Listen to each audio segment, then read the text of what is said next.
on, we're back. Cut the music, cut the music. Come on. Here, give it up for my boy, give it up for my boy. Yeah. You know what these millennials are like, you know what they're like. They need fluffed up like porn stars with half a bobby. We're here for part 2 with Greg McHugh. Coming up this week. I think Gary was either working in a zoo or he's a holiday rep. Look at the size of that giraffe. Do you know I never knew I could make my head go purple? Seriously. What heat you talking about? That's always purple. Would you ever consider OnlyFans? I'm on it. I'm on it. You're a millennial, eh? Aye, 95. 95. Have you got any other Wayne's Ma? And where is he or she? She's at home, is she? Was she chained to a radiator or something? Sorry? In front of the PC. In front of the PC, eh? Oh, she's doing her OnlyFans thing. Hey, help yourself. no? Oh, behave yourself. It's a comedy gig. Somebody might get an arse ripping. Anyway, so where are you going to be when you grow up? Oh, astronaut. Right. Right. Is he still in the house? Clearly NASA's no took him up in his offer. He's out the back with a fucking firework. Watch me, mammy, watch! Aye, to infinity and beyond, you mad bastard. Yeah, fucking loony. Are you sure somebody just didn't call you a space cadet? And you're like,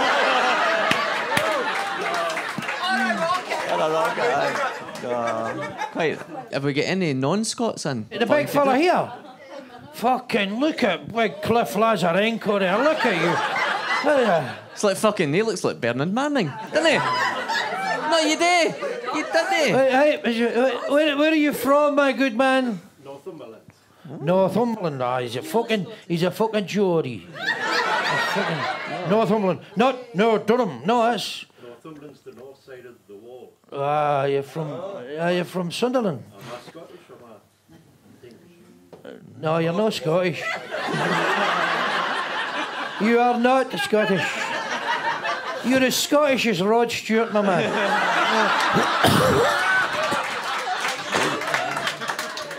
Which area of Northumberland? Because it's a fine county. A fine county. Where are you from specifically? Well, I went out on Friday to take the washing in. Fucking hell.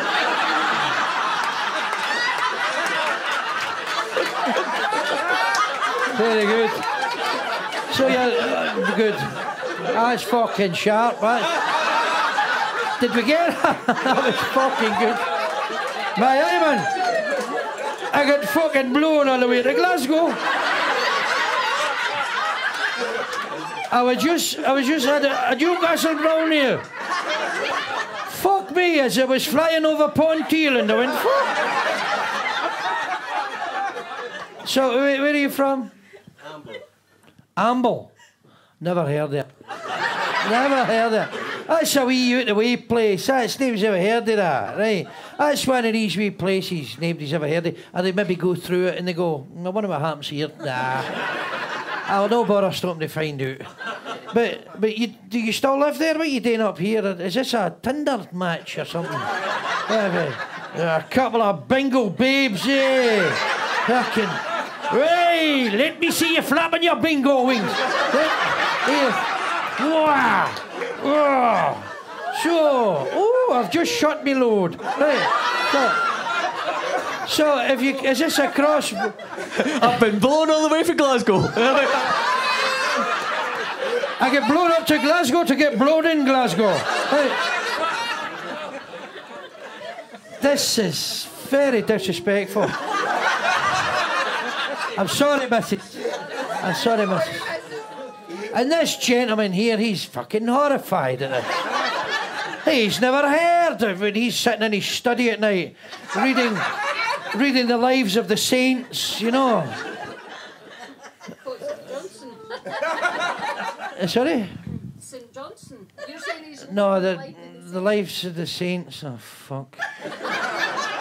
Aye, St Johnson. Aye. What was he the patron saint of shite results? Is it? Oh, you up visiting then? Ah, right. Is this your sister? What's it? This is my friend. It's your friend, eh? Ah, so you. So were you pen pals? How did you know each other? Did she move away? What happened? We used to work together. All right. And I met him. Right, what did you do? What did you work together at? Well, I was a carer. All right, and you're looking well, eh? You must have been a great carer. Look at her with her fucking Pinot Grigio. Aye, she used to buff me up every morning. Brilliant. And what do you do, Biggin? Are you rebuilding Hadrian's Wall by hand? The wall was built to keep the Scottish out, so I'm the north side of the wall. The wall was built to keep the Scottish out. Right, it was a long time ago though, eh? Right. So you're north of Hadrian's Wall? That's right. So you want to be Scottish? Now why, in your right mind, would an Englishman want to be Scottish? Why would you want to be, I don't know, riven by the scourge of alcoholism? Why would you want an early death? I mean, fuck's sake. Why would you go from a country who's won the World Cup, all right, dodgy, but at least they won the World Cup, to a country who's never even got near to breathing on the World Cup? Good beer. It is good beer. It's that good we're dying for it. Would you get the boy back on? Well, we're very special guest. Please welcome back Greg McHugh, ladies and gentlemen. Hello, hello. There we are, yeah. Got it. Hiya. You sing your hard, eh? You sing your hard. But you're no. I know. Oh, fucking hard as fuck. Anyway, the big man's with me. Is that Mr. Amble? Ah, it's Mr. Amble. Mr. Amble. Aye, for Amble. North side of the wall, man. And you did a very good job of destroying him. Well done. Well That done. cannot be destroyed. Look I at cannot, I know. it. That cannot be destroyed. Cannot be destroyed. So can I ask, what was Yes. what was your old man like? Was he a... My old man. My old man's in I this know, thing. I was way. He's very reserved, man. My dad. He's great, but very reserved, and But I would get on really well with my dad. He's still alive. We're really close. But it was interesting doing Only Child because where Gregor played my dad, we had this scene. I don't know if anyone's seen it, but it's towards the end of the show when I had to try and tell him that I love him, right? And it was a really bizarre thing to shoot because part of that speech is saying, "Oh, Dad, you remember you used to take me to the football." And it was really nice to me. My dad used to take me to the football, but as a very reserved kind of guy, he hated football, right? But he took me every week and took me on the bus because he doesn't drive. And so when we went to do that scene, emotionally meant quite a lot, right? Because it was really triggering because my dad did it, and I'd never thanked him for doing it or anything like. But when my dad used to take me to football, though, he would stand on his own and he wouldn't ever speak to the other football dads. And obviously that just built up inside me as I got so angry with him. And then one day we had this big argument, and I'm like, why will you not just go and speak to them? Just go and speak to the other football dads. And he's like, no, because you're all assholes. Well, yeah, but this is the thing. I was getting annoyed at him as these guys at the side were going, get fucking into them, get him, kill that child, break that kid's legs, you know. Slice them up. I mean, I got spat on by one of the football dads. Like, not in my team, another one, but honestly, like, it's mad. Psychopaths. They are psychopaths. The leagues I played in were quite psychopathic. So it was. And years later, though, you know, I'd never appreciated what he'd done for me. So when we did that scene, I was in bits in the morning going through this. I had to get it out of my system because there's nothing interesting about an actor crying really in that scene. He's got to be holding enough back just to get. You know he's emotional, whatever. So it made me think of my dad a lot. But yeah, my dad's a very quiet guy, and then doing that scene with Gregor was really fascinating for your own little kind of memories and doing that kind of thing. So that's an insight into my dad. He stood his ground, and he didn't want to stand beside these psychopathic men. Which do you think Gregor Fisher would be a good to have as a dad? I get on He's really. fucking loaded. So there's a tick in a box. If you're asking me Know what I mean? seriously, Gregor's There's a tick in a box. he's amazing. He's a really lovely, interesting, unreserved guy in his views and what he talks about. He's really smart. So yeah, I think he is a dad. I'm sure he's a great dad. Yeah, going really well with him. Yeah. Yeah. Must be great. Because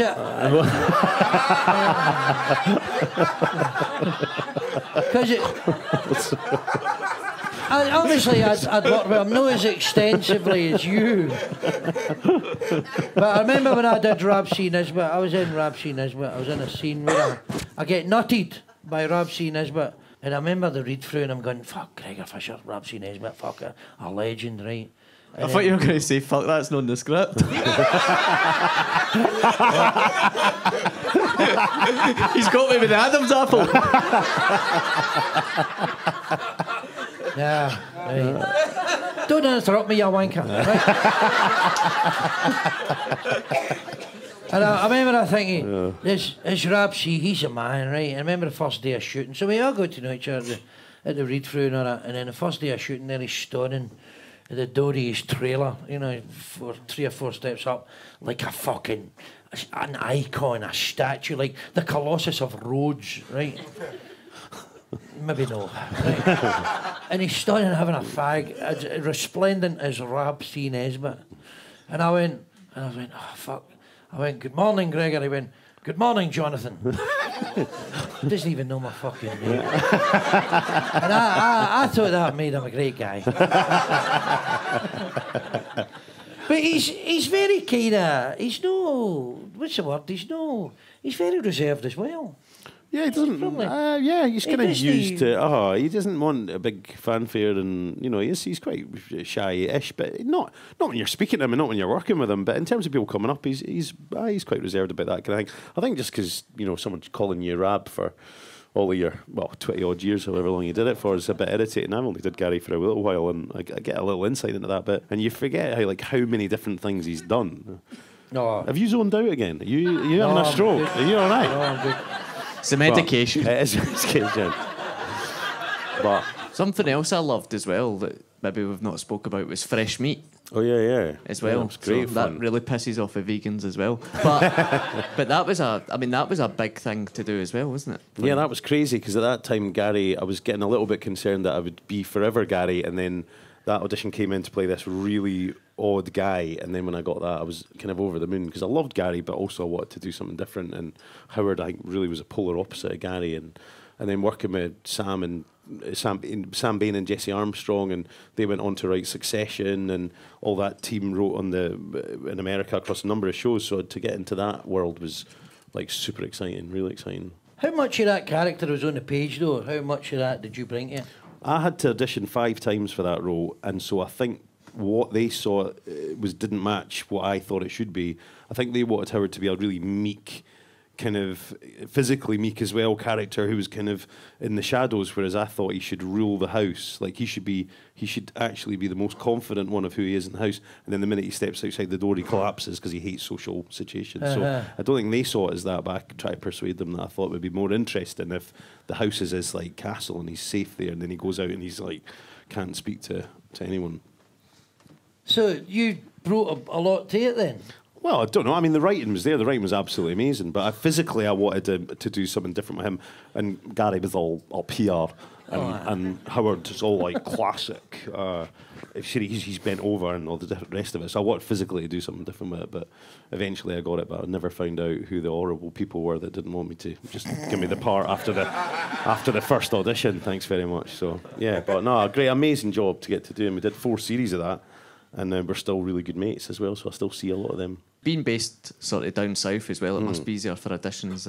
Well, that's why I'm based out south. It's not from not liking Scotland being here, but it's all about work, and so that's where the auditions are, and that's where the industry is, and I do a lot of voiceover, and that's where it all is. And Scotland doesn't have as much TV production, really, and even the shows that are filmed here, controversially, are often auditioned for in London or produced out of London, but they come up here, so it's a bit of a...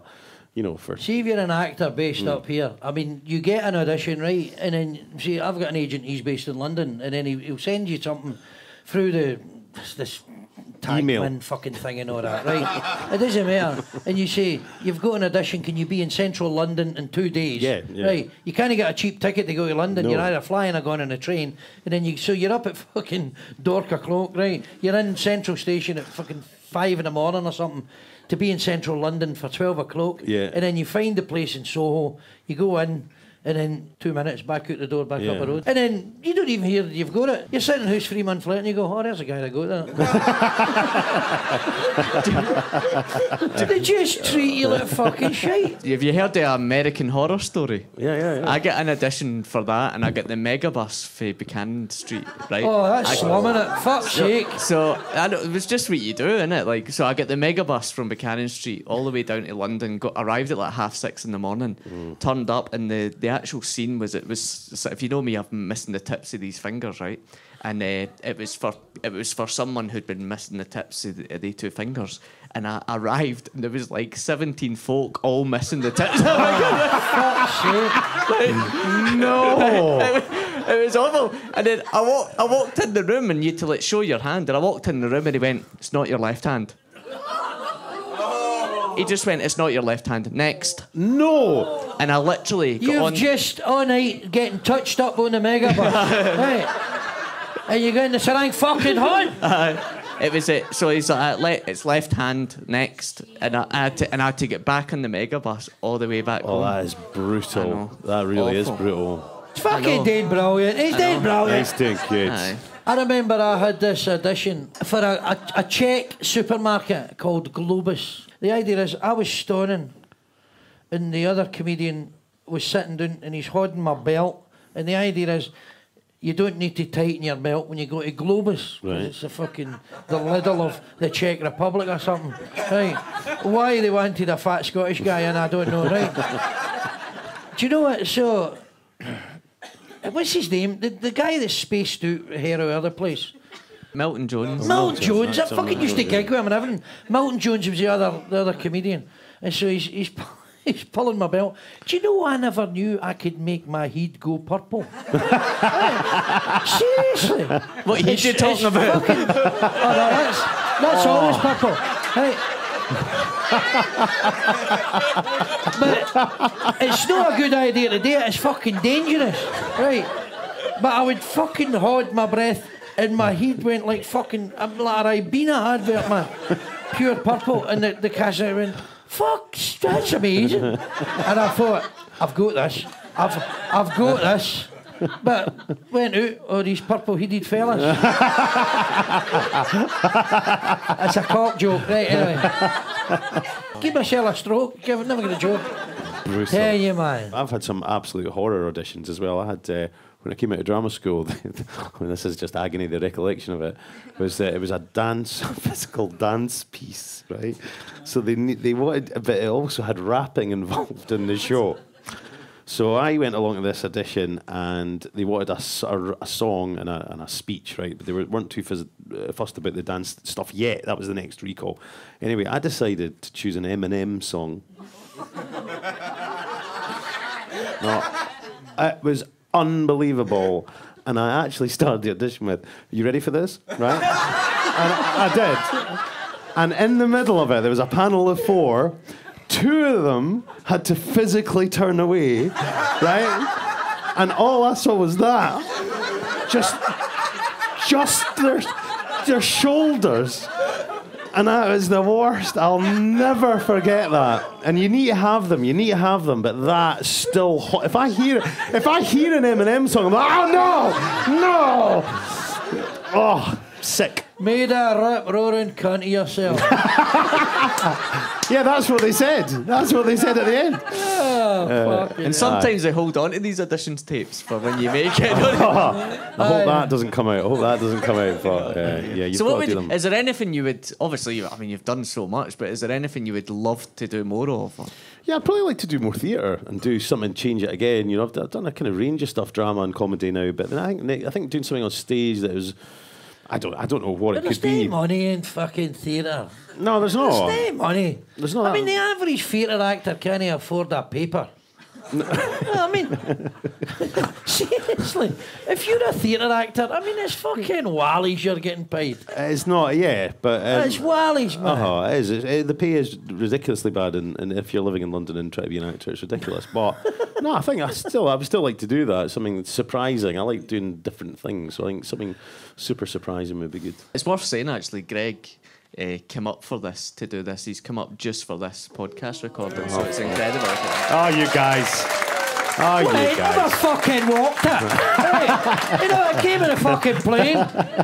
It's a fucking... On the mega bus, It's exactly. like he's walking up the M1 like kung fu. You fucking make yourself. Oh, no, thank you for having me. Thank you. Not get his fucking bill yet. So would you ever consider OnlyFans. I'm on it. Did you ever get offered for like a brand of like cheesy pasta or any mental things like that? Or No, I did an advert in South Africa for whiskey, and that was really wild. It was only shown in South Africa, and when it was not long after drama school actually, and I got out and I remember getting this advert, and I phoned my mum. And I said, "Oh my God, you're not gonna believe this! Got this whiskey advert for Diageo. It's gonna be, and it's only gonna be shown in South Africa. You won't even And it was see filmed there.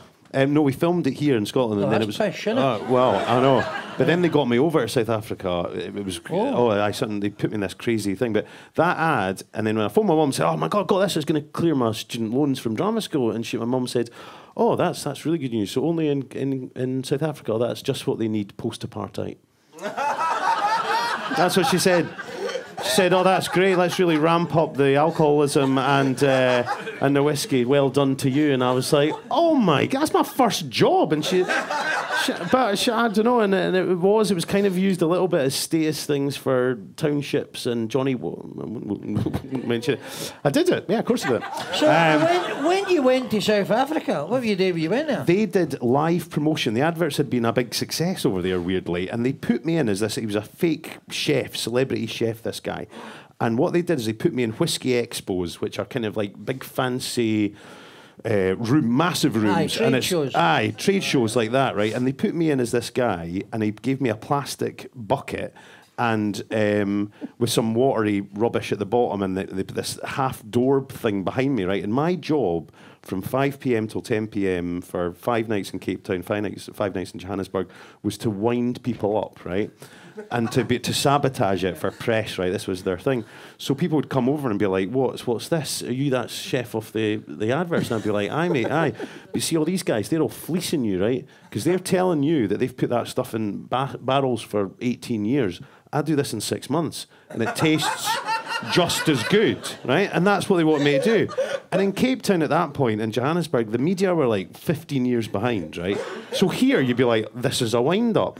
Over there, they did not get it. They thought it was real to the point, and I'd go to work absolutely shitting myself every night, going, "Oh, I'll have to do this for hours," and really get in people's faces. And one guy said, "All right, well, give me a taste of it now." And I said, "No, I'm not allowed to. I'm not allowed to give you out of this bucket of health and safety, because I can't give you this one. But the rest of my stock is in customs. It's been held because they know that I'm going to disrupt all this. I'm going to bring all these companies down." The guy worked for customs and phoned customs. Genuinely in front of me going, "I've got these scolaritis." He says he's stuck in, and I want to taste it. And I had to just continue with it. It was absolutely mental. And then I had another guy who came up and said, "Oh, what's this?" And I said, "Oh, you can brew it in this plastic thing in 6 months. It'll taste the same." And he started shouting at me. But going, you're not allowed to. It's a fucking wind-up, No, mate. my job was I was not allowed to. I had to keep going with it the whole time. Fuck's sake. I know, I was pretty full on. See, But I remember a great story. You know Davy Jones? good comment, yeah. He was in One Flew Over the Cuckoo's Nest. They did it at the Edinburgh Festival. And Christian Slater played the Jack Nicholson character, right? Fucking massive. And then it went to the West End in London. Yeah. And they were all sitting having dinner one night, right? And Kevin Spacey was sitting next to Davy Jones. It was before he was a sexual predator, right? And Davy Jones went. So Kevin Spacey says to Davy Jones, who's a Geordie guy. Davy's great, right? He says, "So what are you doing?" He says, stand-up comedian, man. He says, I do gigs. He says, whereabouts? All over the world. I've done gigs in China. He says, China? How do they understand you? He says, well, I speak Mandarin and Cantonese. He says, he said, really? No, you daft cunt.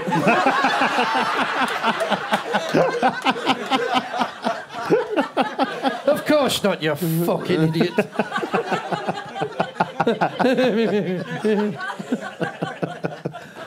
The best advert I ever I go to that cheese strings advert. Oh, yes. Remember cheese strings? That's right, yeah. Fucking mega. Right. Went down to London on the train for another advert, and then the director says, oh, he's the cheese strings guy. Right. And they got me down, and it was 20 grand. They paid me 20,000 quid and shot it in the Czech Republic. In some big warehouse where the Stasi used to murder people and all that. And I was, and 5 days in the Czech Republic in the Mandarin into hotel getting fucking pished out my nut. What a great job. And free cheese strings as well. All the cheese strings you can eat. Amazing. Aye. I wasn't so bothered about that, but that was a great advert. That's a good gig. Adverts are good, and when I got an advert, I spoke to another actor, and he went, "I said, how much you go for that? That's fucking amazing, because you don't get big money for adverts now." I says, well, you're looking for something specific. A big fat guy. I was amazed. I fucking see loads of them. What? I was just an airport security guard. Mr. Cheese is trying to go in the plane. Right. And I says, you can't take liquid on a plane that is full of milk. He says, I'm just cheese. For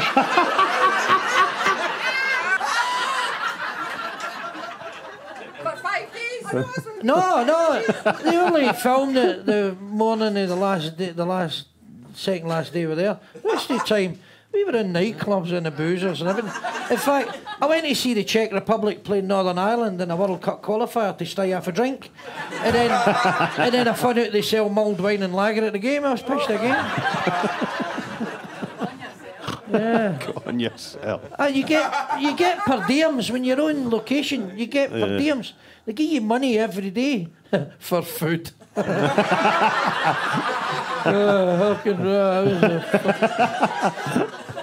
In the bins looking for fucking off a subway. The lines are. This was 15 years ago, and I still remember them. You can't take liquid on a plane. How do I remember the lines? Fuck me. It's hardly fucking Shakespeare, mate. He still gets folk coming up to him and saying, I'm not cheese. No, I'm just cheese. No, I've never seen it for years. I've never seen it. Because apparently, if it's out there, the fuckers still need to pay me. Well, Nina Conti was there as well. She played like a wee stewardess or something, taking Mr. Cheese onto the plane. See, when I got up this morning, well. I didn't think we would be talking about a cheese string advert in such depth. And this is brilliant. I love this. That's the glory of our lives. We never know what's going to happen. We don't. We never know. So, what's the chances we go here and they were out of jail at the same time? Exactly. There's a lot of cheese in jail. I can imagine. Oh. A lot of blue vein gorgonzola, my man.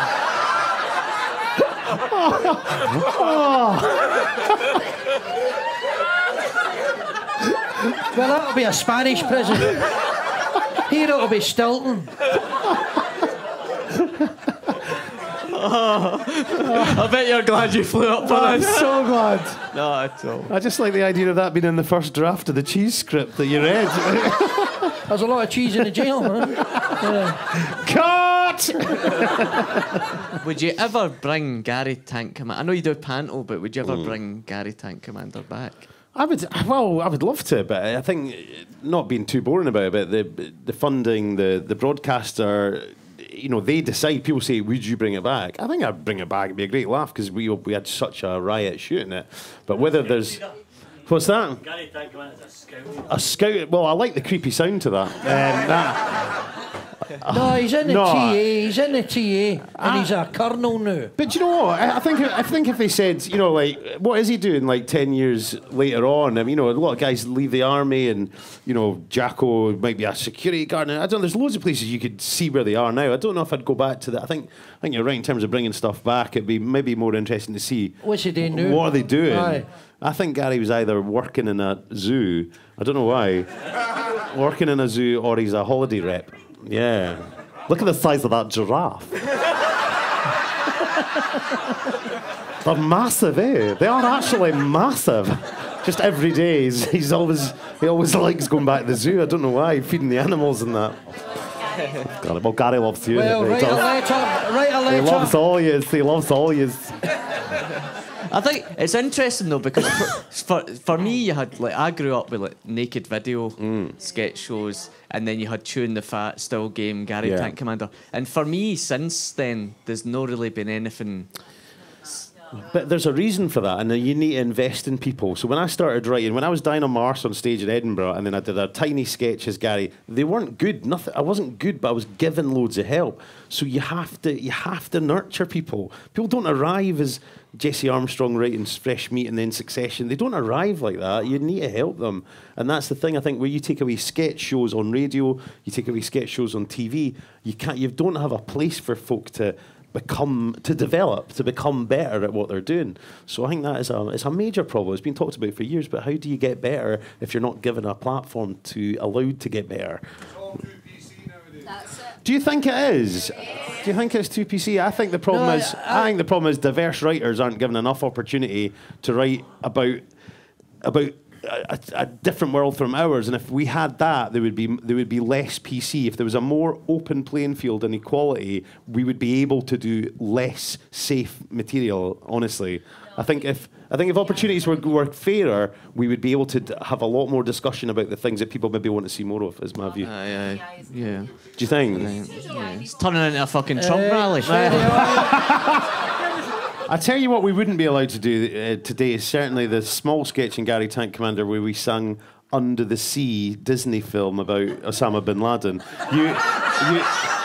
You wouldn't get that through the BBC legals now, I'll tell you that much. That is, darling, it's wetter, damn it is better, taking it from me. Like, that was a bit nuts for me and a bin bag on my head, but anyway.